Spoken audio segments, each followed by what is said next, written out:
Welcome back to Amateur Game Review, and it's about time for another recent pickups video. Except for both of my co-hosts can't be over because of the quarantine, so I guess I'm just gonna do it by myself.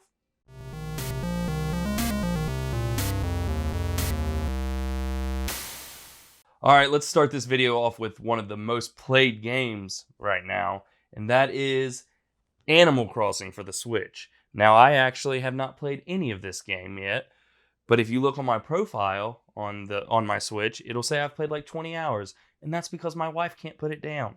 According to her, and according to the fact that she's staring at the screen and not hanging out with me, it's a really good game, and I know just by all the memes and all the people talking about it, it's got to be pretty awesome. Maybe eventually when she puts the Switch down, maybe I'll give it a go just to check it out. On the same day, I actually bought her another game because she really doesn't play too many games, but she very much loves the Pokemon series. So I got that also, Pokemon Shield. I was debating between Sword and Shield, and they didn't have Sword, so it's a pretty easy debate. She hasn't gotten to that one yet, just because, again, she can't put down Animal Crossing, but let's be honest, it doesn't matter how old you are. Pokemon games are amazing. They're so addictive, and that's another one that when she gets done with, I'm going to play. All right, now these are all over the place. I mean, I've got brand new games that I've picked up, and I've got games that are 30 years old, so let's just grab one of those. And that is Snake's Revenge for the NES. Box copy, actually. This is a terrible game. Metal Gear is probably my favorite series of all time.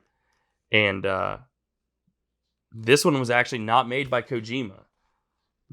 It's Ultra, it's still Konami. It's just a side project that they had back in the day. But it wasn't made in Japan. This was actually made by the American developers, and they needed a sequel to Metal Gear. You can just look up the story sometimes about Snake's Revenge. It's terrible. But I had to have it for the collection. You know, it's complete in here. I'm not gonna drag everything out, but just an absolutely terrible game. But some really cool box art. So if you're into box art, which I am, it's really cool to have. But just as a Metal Gear fan, that was one that I had to pick up, and I got a really good deal on it. Now, like I said, I've got pretty much all over the spectrum. I'll show this one real quick, but I'm not going to spend much time on it. That's the Deluxe Edition Final Fantasy VII Remake. I have a whole video dedicated to this, so I'm not going to talk about it at all, but great game. Now, I have a 3-year-old daughter, and I very much want her to eventually get into gaming. I mean, I'm not going to force her, but hopefully she likes it. She's been, we have Hulu and Netflix, and she gets to watching some of those shows, and she recently just discovered Rugrats, and she loves it. So I figured, I used to play this when I was a little kid, so I got on eBay, and I found a copy of Rugrats, The Search for Reptar.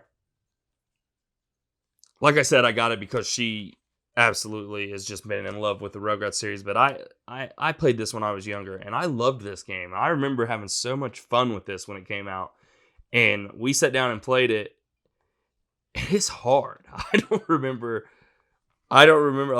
being able to play it and, beat it, and it's actually, it's in the PlayStation right now. We were just playing it earlier today. But my God, even today, I was struggling to get through it, and she's never played really games before, so she couldn't do anything. But she, just the opening cutscene alone made her super excited, and it coming in the mail and her getting to open it, that was pretty awesome. But yeah, hopefully I'll be able to buy her something she can get a little bit more into, because this is just way too hard.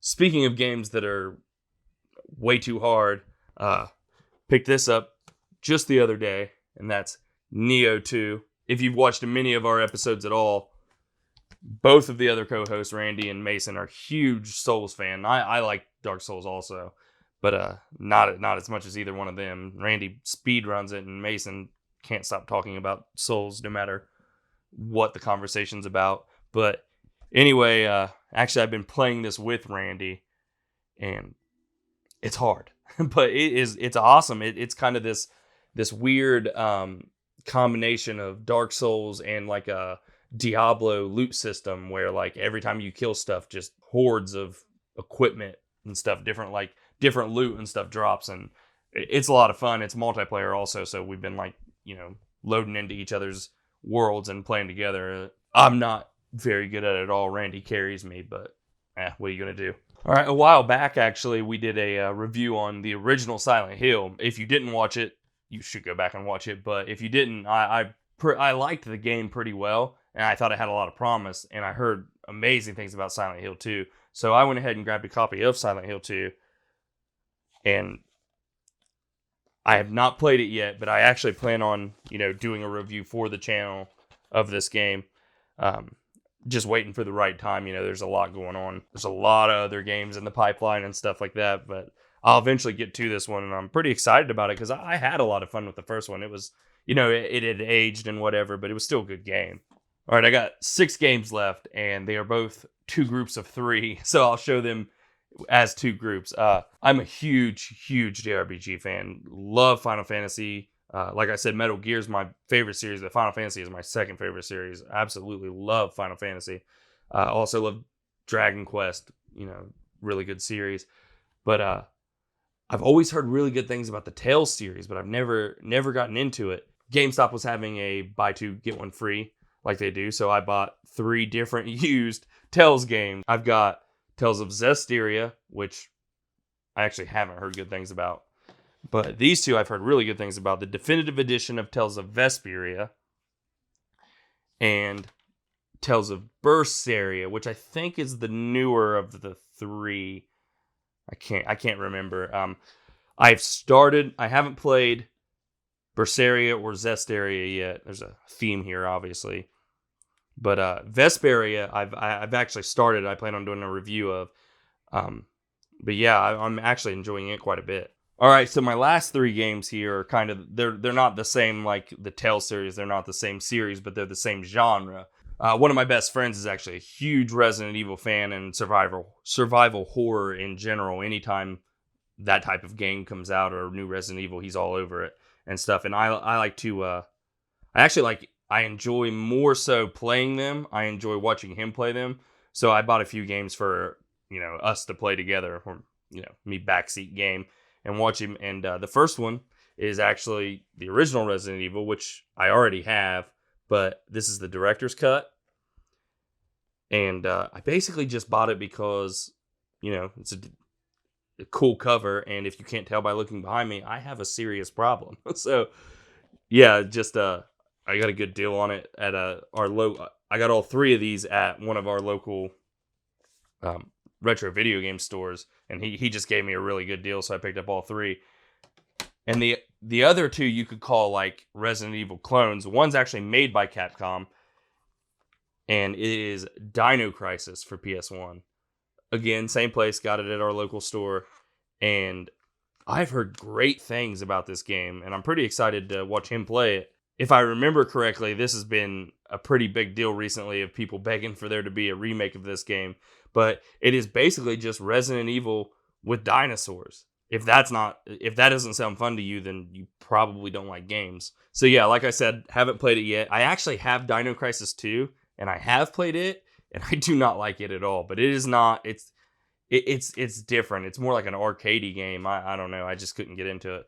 But the last game I have here, again, sort of a Resident Evil ripoff, Cold Fear for the original Xbox.